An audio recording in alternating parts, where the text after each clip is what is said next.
السلام عليكم ورحمة الله وبركاته.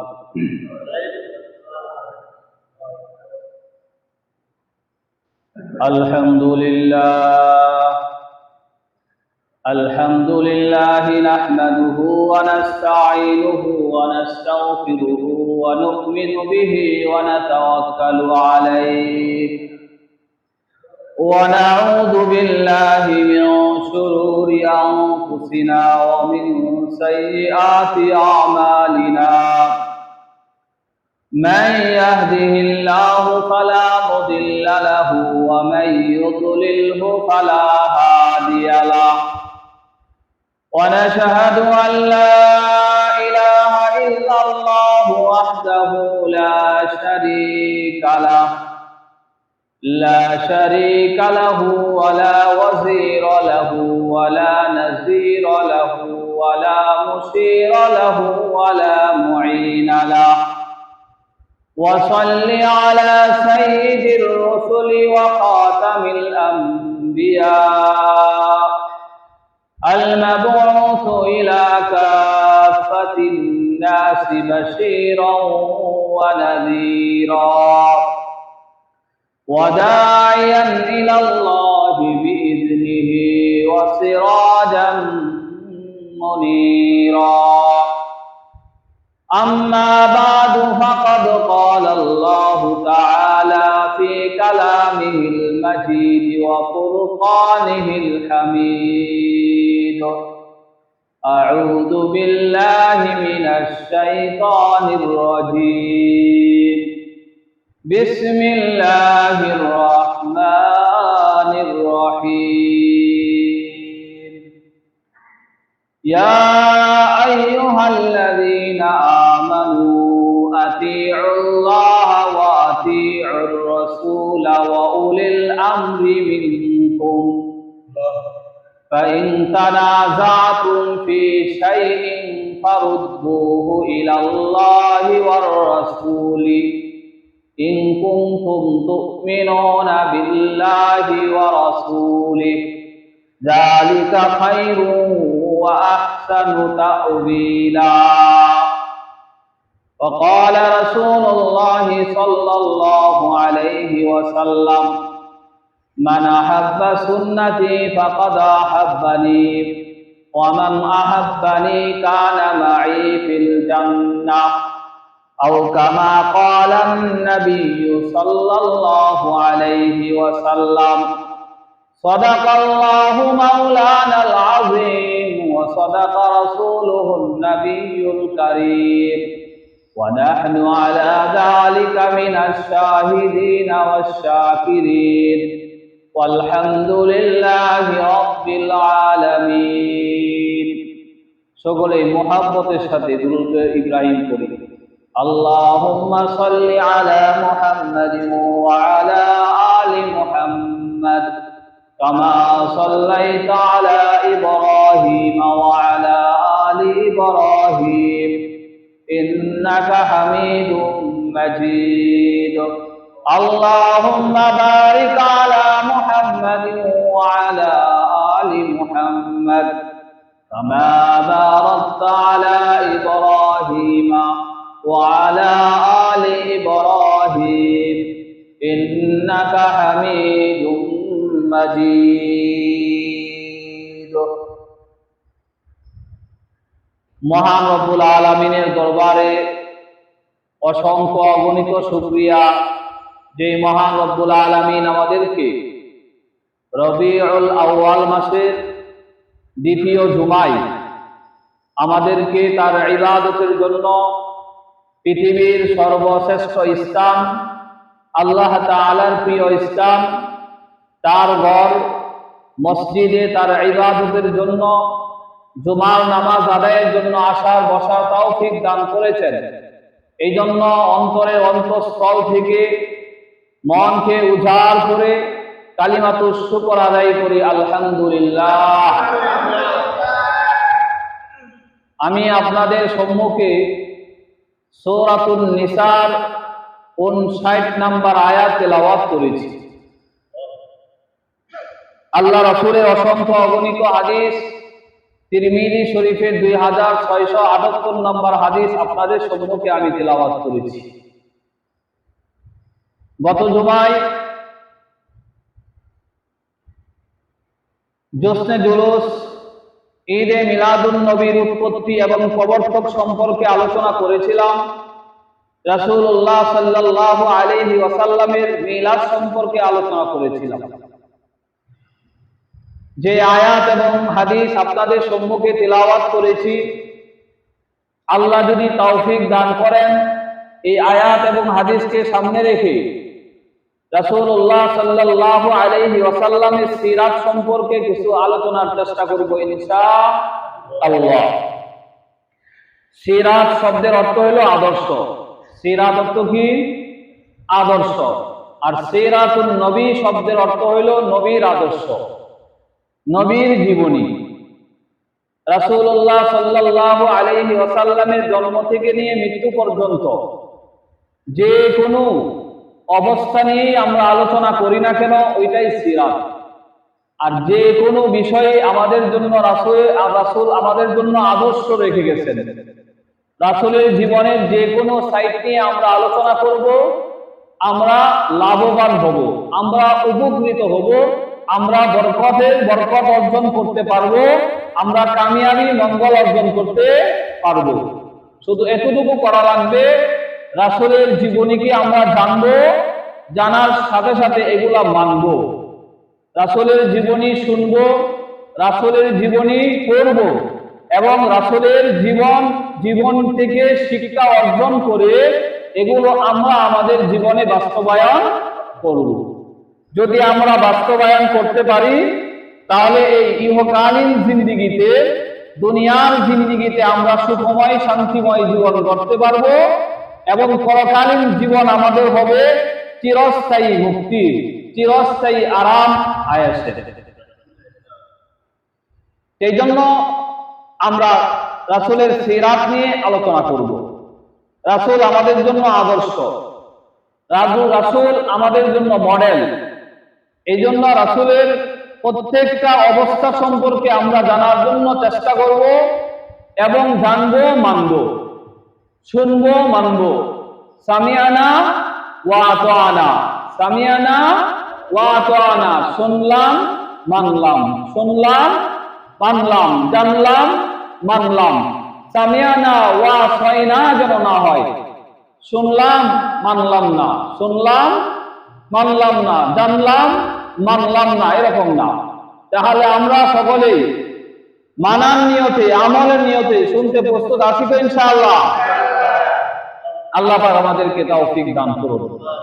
মুহতারাম মুসল্লিয়ানি কেরাম, আল্লাহ পাক রব্বুল আলামিন ঘোষণা করেন, ইয়া আইয়ুহাল্লাযীনা আমানু, হে ঈমানদার গণেরা, হে মুমিন গণেরা।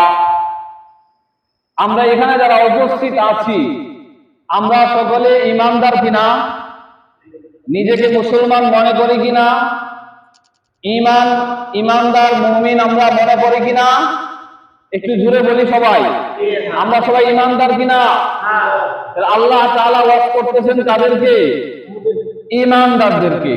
ভালো করে শুনি, আল্লাহ তাআলা ঈমানদারদেরকে বলতেছেন, ইয়া আইয়ুহাল্লাযীনা আমানু, হে ঈমানদার গণেরা, আতিউল্লাহ ওয়া আতিউর রাসূল ওয়া উলিল আমরি মিনকুম। কয়টা বিষয়? তিনটা। কয়টা? আতিউল্লাহ, তোমরা আল্লাহর আনুগত্য করো। কার আনুগত্য? আল্লাহর কথা শুনো, আল্লাহর হুকুম মানো। 2 নাম্বার, ওয়া আতিউর রাসূল, কার আনুগত্য করো? আল্লাহর রাসূলের আনুগত্য করো। ওয়া উলিল আমরি মিনকুম, ওয়া উলিল আমরি মিনকুম, দায়িত্বশীলদের কথা শোনো। কার কথা? দায়িত্বশীল যারা তাদের কথা শোনো। কয়টা বিষয় হইল? তিনটা বিষয়। 1 নাম্বার আল্লাহর আনুগত্যের কথা বলা হয়েছে। 2 নাম্বার আল্লাহর রাসূলের আনুগত্যের কথা বলা হয়েছে। 3 নাম্বার উলিল আমর, যারা দায়িত্বশীল, যারা নেতা, যারা শাসক, যারা রাষ্ট্রপতি, রাষ্ট্রপ্রধান, শাসক বর্গ যারা, তাদের কথা শুনতে বলা হয়েছে। বিষয় কয়টা? বিষয় তিনটা। কিন্তু তিনটা বিষয়ের মধ্যে দুইটা ভাগ আছে। বিষয় তিনটা, ভাগ কয়টা? দুইটা। বিষয় তিনটা, ভাগ কয়টা? হুকুম তিনটা, ভাগ কয়টা? দুইটা। কেমন? আপনারা আরবি শব্দ তো বুঝেন। আতিউল্লাহ, আতিউ শব্দটা আছে কার সাথে? আল্লাহর সাথে। ওয়া আতিউর রাসূল, আতি শব্দটা রাসূলের সাথেও আছে, আছে না নাই? ওয়া উলিল আমরি মিনকুম, তিন নম্বরের সাথে আতিউ শব্দটা নাই। হুকুম একই, কিন্তু তিনটা শব্দের মধ্যে দুইটার সাথে আতিউ শব্দ আছে, তিন নম্বরটার সাথে আতিউ শব্দ নাই। তাহলে এই তিনটা হুকুমের মধ্যে ব্যবধান আছে না নাই? বুঝার খেয়াল করে শুনলে বুঝবেন ইনশাআল্লাহ। তাহলে আমারও উপকার হবে, আশা করি ইনশাআল্লাহ আমাদের সকলেরই উপকার হবে ইনশাআল্লাহ। জন্য মনোযোগ সহকারে খেয়াল করে শুনতে হবে। জিনিস তিনটা, কিন্তু প্রথম দুই শব্দের সাথে আত্মীয় শব্দ আছে, আর পরবর্তী শব্দের সাথে আত্মীয় শব্দ নাই। এটার মূল কথা হলো আল্লাহর আনুগত্য করব, আল্লাহর হুকুম মানব বিনা শর্তে। কি শর্তে? আল্লাহর কথা শুনতে হবে শর্ত সাপেক্ষে না বিনা শর্তে? আল্লাহর হুকুম মানব শর্তে না বিনা শর্তে? আল্লাহর হুকুম মানব বিনা প্রশ্নে না প্রশ্ন ছাড়া? বিনা প্রশ্নে শুনবো, প্রশ্ন সাপেক্ষে না। ঠিক তদ্রূপ আল্লাহর রাসূলের হুকুম, আল্লাহর রাসূলের সুন্নাহ মানতে হবে বিনা শর্তে, বিনা প্রশ্নে, বিনা কেন কোনো শব্দ বলা যাবে না। তাহলে দুইটা জিনিস পরিষ্কার পাইলাম। আল্লাহর যে কোনো হুকুম মানব বিনা শর্তে, বিনা প্রশ্নে, কোনো প্রশ্ন করা যাবে না। কেন মানব? হুকুমটা কেন হুকুম হইল? আল্লাহর হুকুমের ক্ষেত্রে আমার বুঝে আসো আর না আসো, আমার মেমোরিতে ধরো আর না ধরো, আমার জ্ঞানে সেটা ভালো মনে হোক আর না হোক, হুকুমকার আল্লাহ মানতে হবে। ঠিক তো ধরুন আল্লাহ রাসূলের যে সুন্নাহ, এই সুন্নাহটা আপনার যুক্তিতে আছে আর না আসো, আপনার মাথায় ধরো আর না ধরো, আপনার কাছে এটা ভালো মনে হোক আর না হোক, আল্লাহ রাসূল বলছে, আল্লাহ রাসূল করছে, আল্লাহ রাসূলের সামনে করা হয়েছে, এটাই আমাদেরকে করতে হবে। আমার বুঝে আসো আর না আসো, বিনা শর্তে, বিনা প্রশ্নে আল্লাহর রাসূলের বিধান, আল্লাহ রাসূলের সুন্নাহ আমাদেরকে মানতে হবে। কথা ক্লিয়ার? জিনিস ক্লিয়ার। আমরা আল্লাহ এবং তার রাসূলের বিধান মানব বিনা শর্তে। তিন নাম্বার আসেন ওয়াউলিল আমরি মিনকুম। তিন নাম্বার হলো দায়িত্বশীল। তাদের কথা শুনতে বলা হয়েছে? দায়িত্বশীলদের কথা। এখানে কয়েকটা ভাগ আছে তাফসীরের মধ্যে। কেউ বলছেন এই ওয়াউলিল আমরি মিনকুম দ্বারা উদ্দেশ্য হলো উলামায়ে কেরাম, ফুকাহায়ে কেরাম, যারা কোরআন সুন্নাহর দৃষ্টিতে যে কোনো সমস্যার সমাধান দিতে যে সক্ষম, সে হইল উলিল আমরি মিনকুম, উলিল আমর। কেউ বলেছেন না, তিনি হলেন একজন নেতা, একজন বিচারক, একজন শাসক, যে রাষ্ট্রপ্রধান, যে রাষ্ট্র পরিচালনা করে, এই শাসন বর্গ যারা আছে তারা। আবার কেউ আরো অন্যান্য কথা বলেছেন। মোট কথা হলো আমরা নেতাও মেনে নিলাম, শাসকও মেনে নিলাম, উলামায়ে কেরামও মেনে নিলাম। মূল কথা হলো যার কাছে গেলে একটা সমস্যার সুষ্ঠু সমাধান পাওয়া যায়, যিনি একটা সমস্যার সুষ্ঠু সমস্যার সমাধান দিতে পারেন, উনি হলেন উলিল আমর। কথাটা কি বুঝাইতে পারলাম?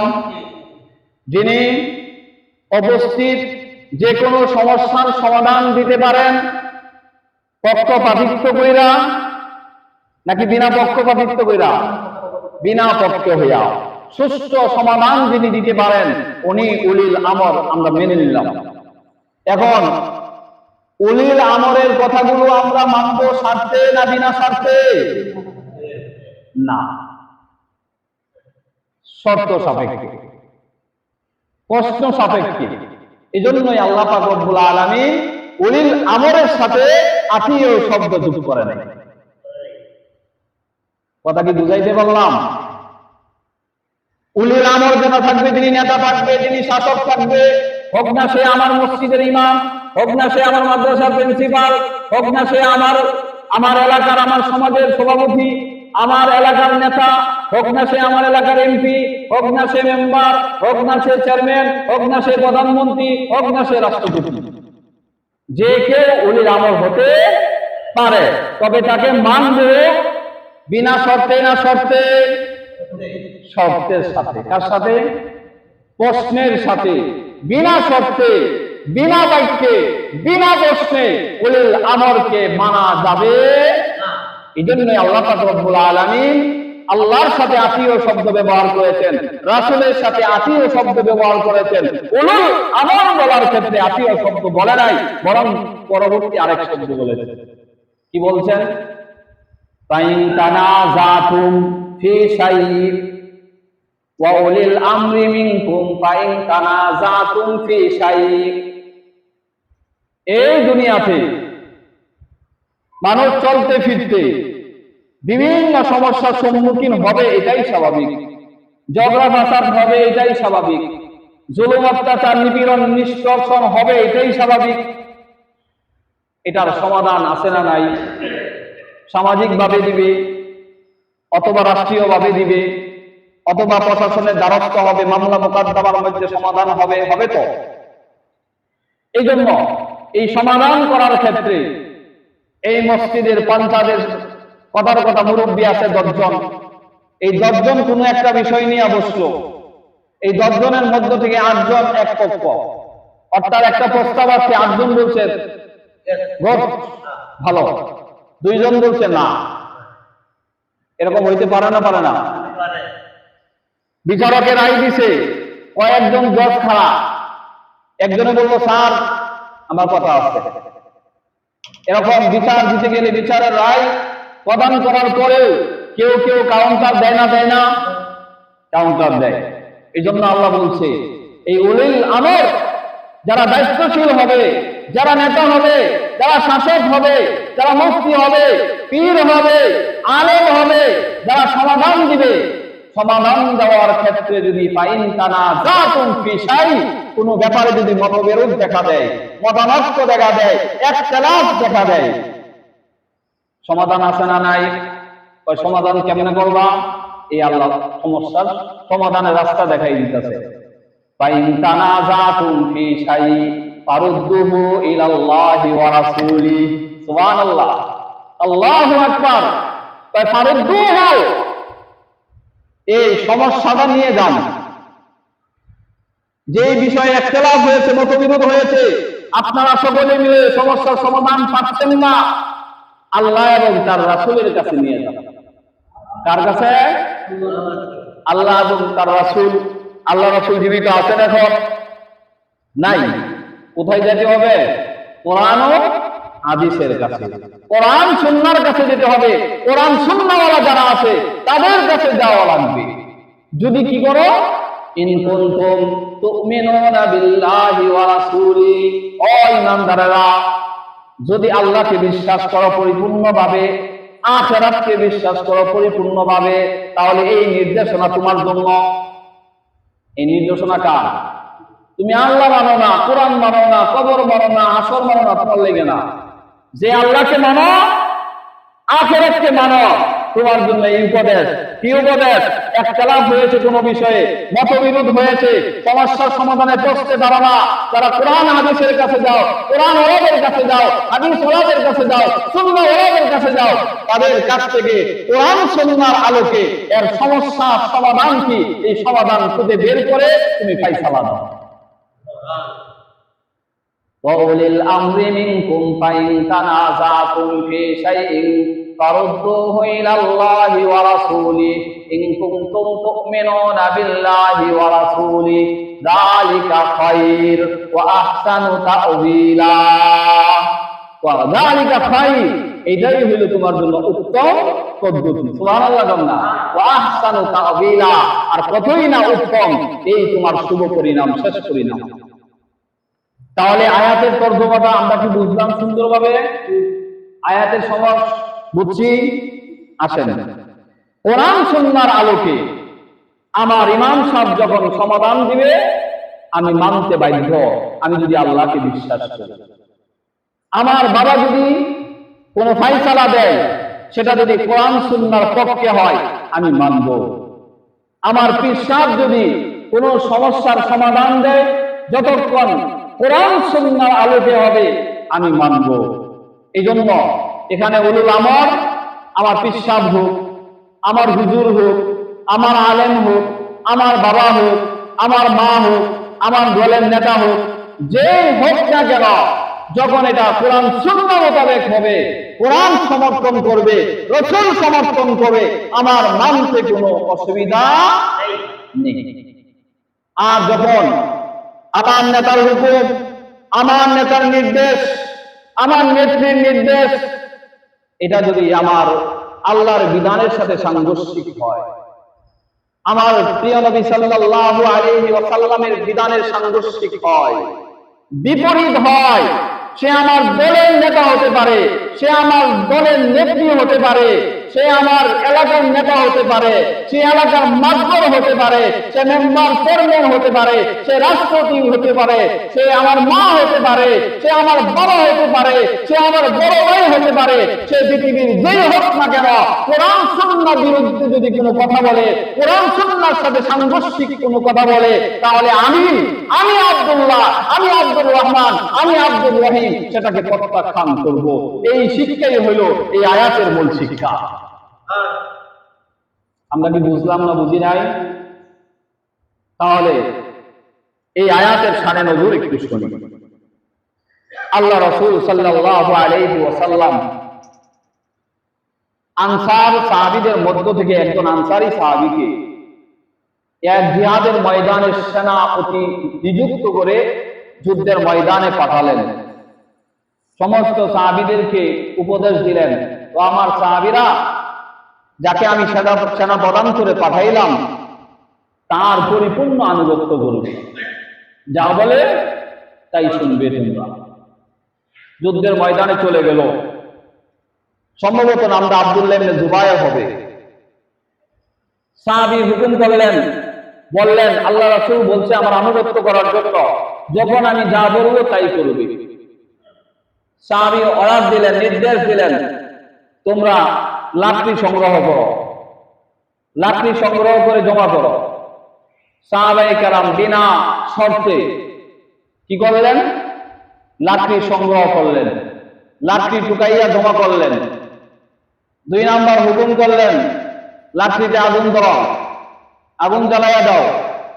লাকড়িতে আগুন জ্বালাইয়া দিল, কারণ সেনাপতির নির্দেশ মানতে হবে, আনুগত্য করতে হবে।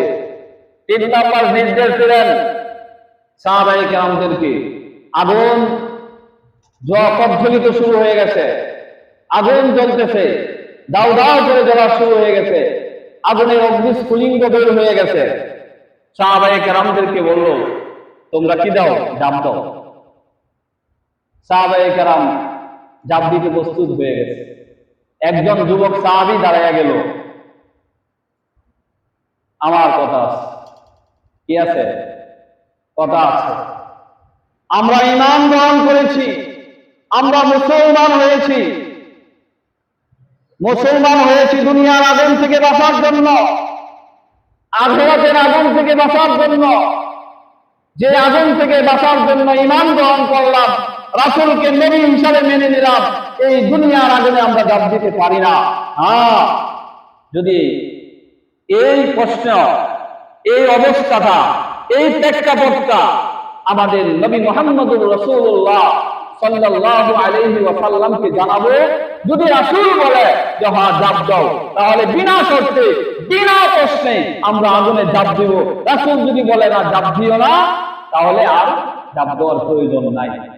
কেউ কেউ বলেন মুফাসসিরিনে কেরাম যে এই প্রেক্ষাপটেই তখন এই আয়াতটা অবতীর্ণ হয়, ইয়া আইয়ুহাল্লাযীনা আমানু আতিউল্লাহ ওয়া আতিউর রাসূলা ওয়া উলিল আমরি মিনকুম।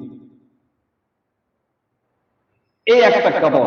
তখন আল্লাহর নবী সাল্লাল্লাহু আলাইহি ওয়াসাল্লাম বললেন, যখন রাসূলকে অবহিত করা হলো, রাসূল তখন বললেন, লা তাআতা লিমাখলুক ফি মাসিয়াতিল খালিক।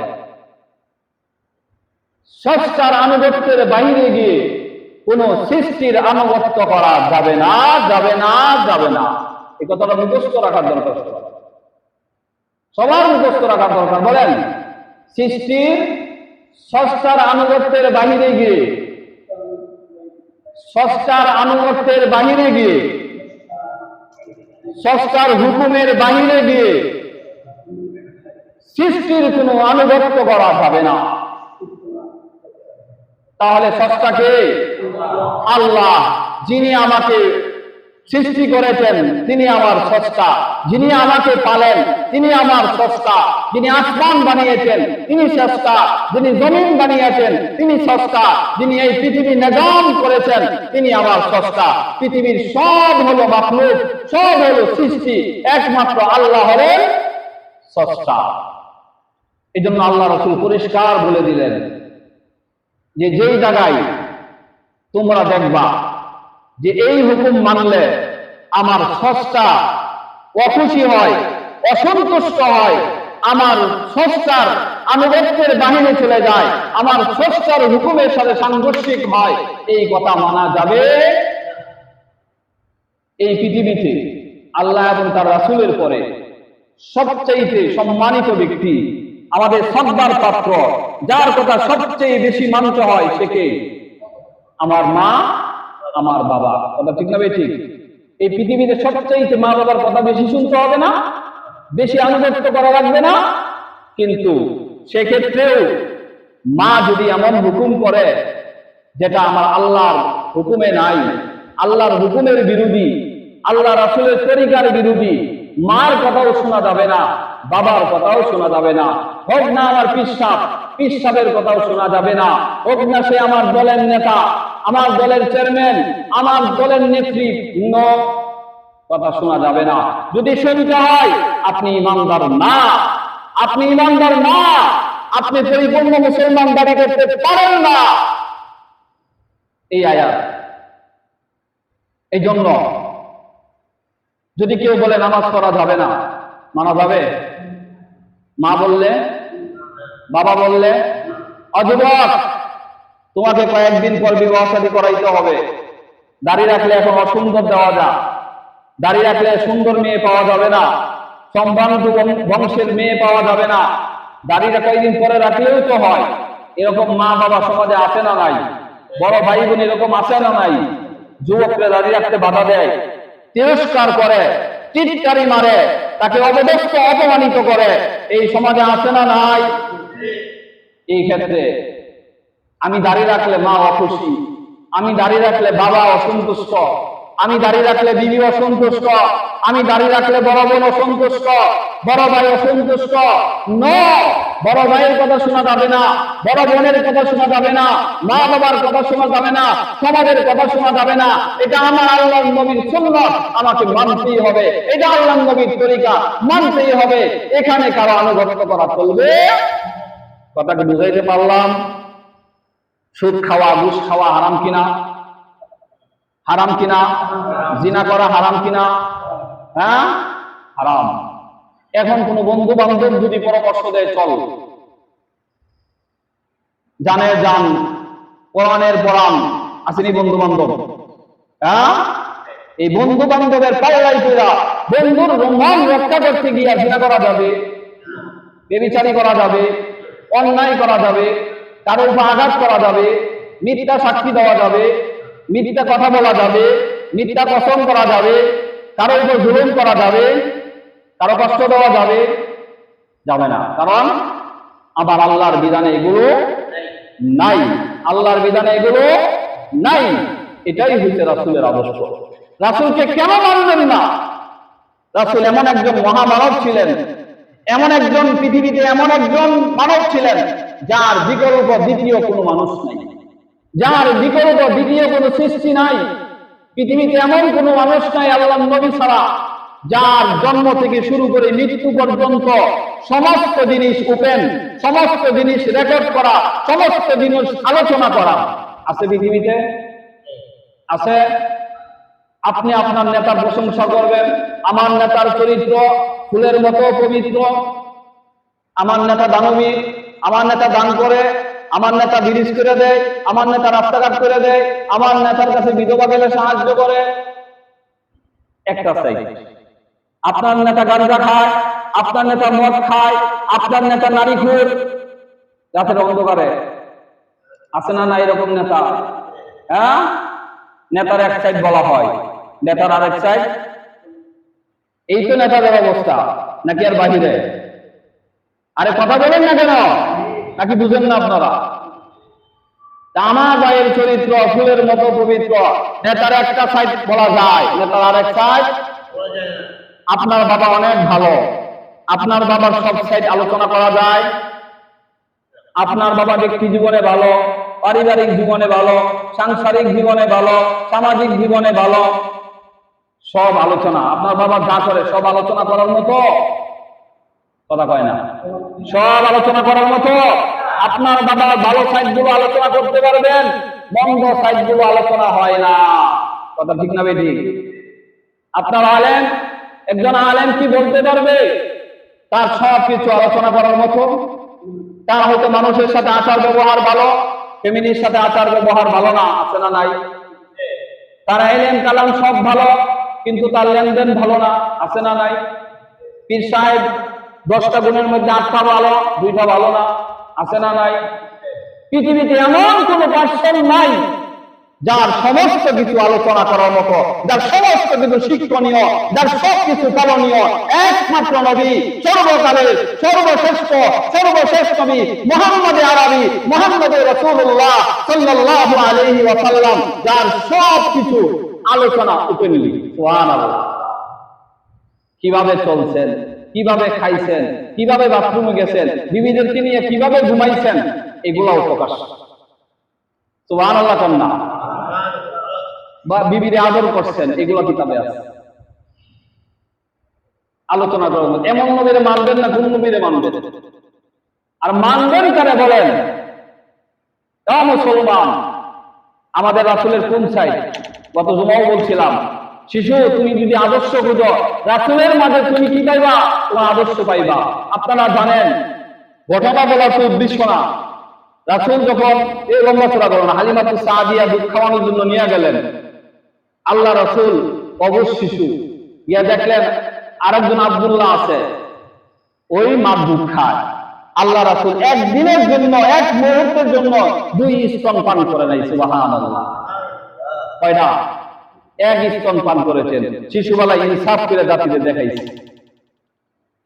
কতদিন পর আব্দুল্লাহ যখন ছাগল চড়াইতে যায়, জিগায় মা আমার ভাই আব্দুল্লাহ কই যায়?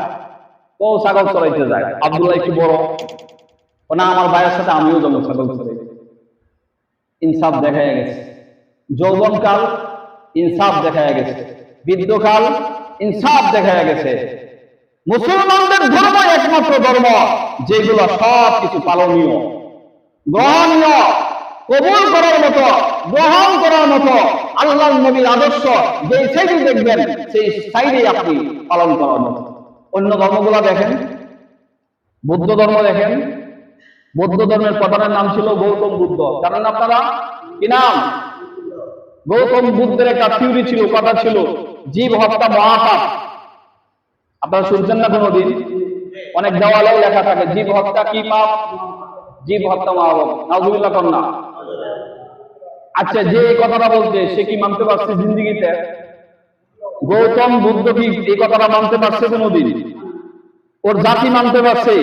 পৃথিবীর একটা মানুষ দেখান যে এই কথাটা মানতে পারছে?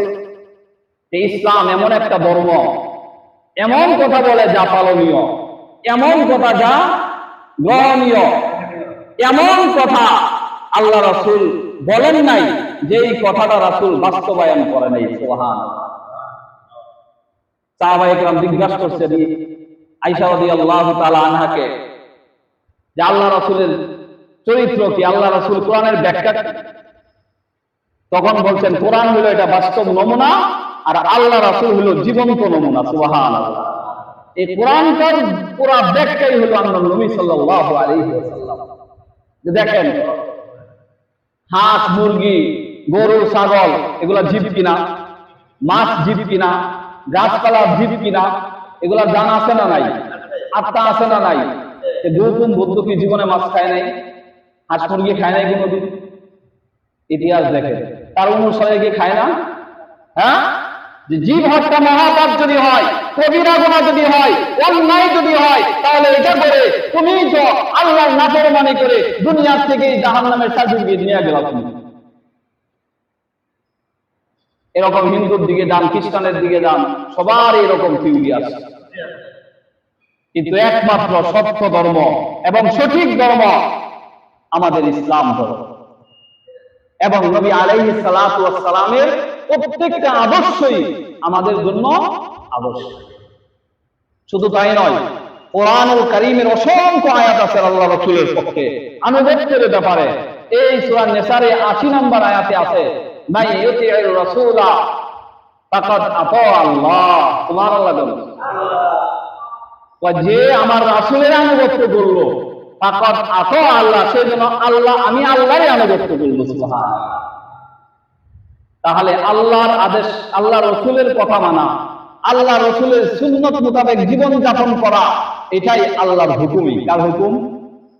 শুধু এরকম না, আরো বহু আয়াত আছে।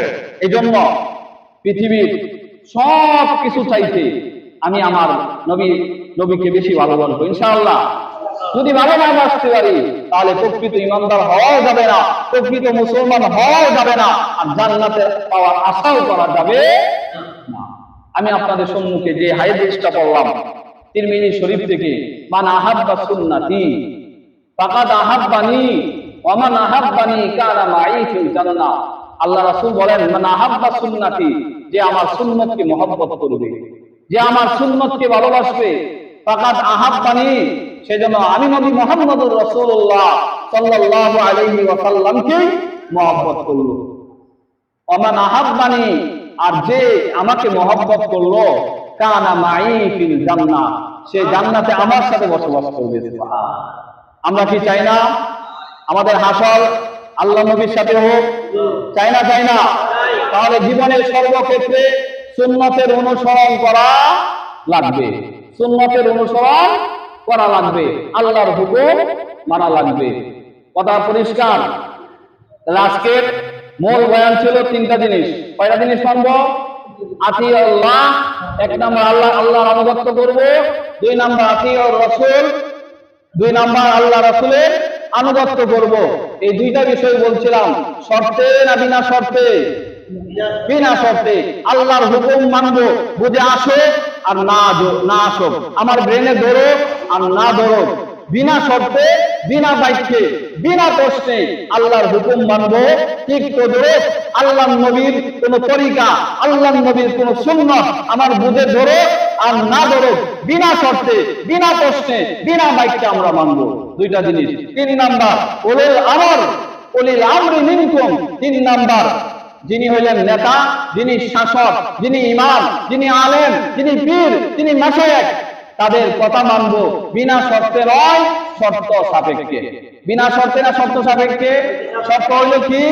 যদি তাদের কথা আমার আল্লাহর কথার সাথে মিলে, তাদের আচরণ যদি আমার রাসূলের আচরণের সাথে মিলে, তাহলে আমরা তাদের কথা শুনবো, অন্যথায় শুনবো না। যদি আমার রাসূলের কথার সাথে সাংঘর্ষিক হয়, আমার আল্লাহর কথার সাথে সাংঘর্ষিক হয়, সে যত বড়ই নেতা হোক না কেন, আমার দলের যত বড় পাওয়ারফুল নেতা হোক না কেন, তার কথা আমরা শুনবো না, তার কথা মানবো না। আল্লাহ পাক রব্বুল আলামিন আমাকে এবং আমাদের সকলকে যে কথাগুলো বললাম আমল করার তৌফিক দান করুন। ওমা আলাইনা ইল্লাল বালাগ। যারা সুন্নাত করি নাই, কাবুল আল্লাহ সাইয়্যিদাত সুন্নাত করে।